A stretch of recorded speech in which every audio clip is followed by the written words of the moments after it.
Happy New Year. I welcome everyone to Raising the Next Generation Ministry. For this month, we'll be setting the pace for Bible-based parenting. And for today, the word is why Bible-based parenting? Why Bible-based parenting? And our focus scripture is taken from Deuteronomy chapter 6 verse 7. You shall teach them diligently to your children. We live in a world that has become self-absorbed, a world where many run to the internet, social media, or friends, rather than to God or the Bible, forgetting that God is the origin or source. Ephesians chapter 4 verse 6, one God and Father of all, who is over all and through all and in all. With respect to parenting, it is God that created the family. Genesis chapter 1 verse 27 to 28, and is our first and eternal parent. Ephesians chapter 3 verse 15, of whom the whole family in heaven and earth is named. Therefore, we cannot be wiser than God, the source, creator, and eternal parent. 1 Corinthians chapter 1 verse 25, for the foolishness of God is wiser than man's wisdom, and the weakness of God is stronger than man's strength. God's ways are actually far superior, stronger, and more profound, revealing a deeper divine plan that surpasses human intellect and strength. When we trust in His wisdom, through His word as stated in the Bible, we are blessed. Psalm 112 verse 1 to 3, blessed are those who fear the Lord. Their children will be mighty, their righteousness endures forever. At Ring, we believe in Bible-based methods.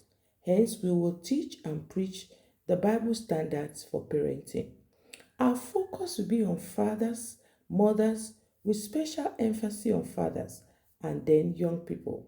The special emphasis on fathers is very important in contemporary times because many of the fathers have reduced their role in the home to just being providers, leaving the responsibility of training and disciplining the children to the mothers.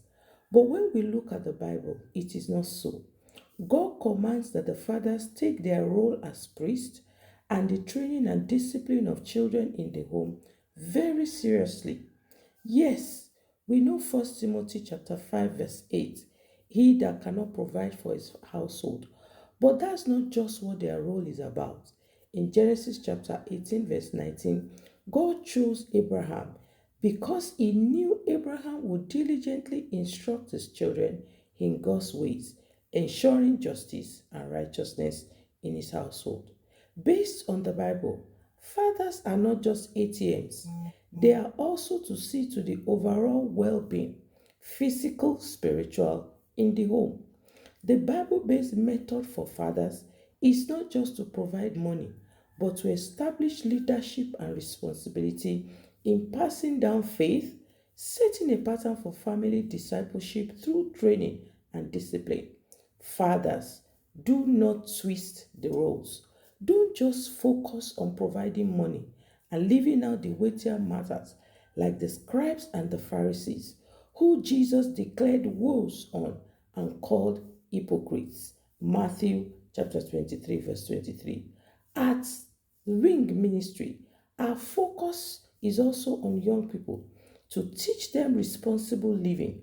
2 Timothy chapter 1 verse 5, Paul commends Timothy's faith, which lived in his grandmother Lois and mother Eunice, that is, generational faith transmission.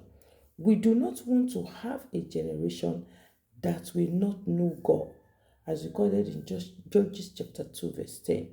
We want to raise children that will in turn be committed to raising their own children too, based on biblical truth. Once again, Happy New Year. God bless you.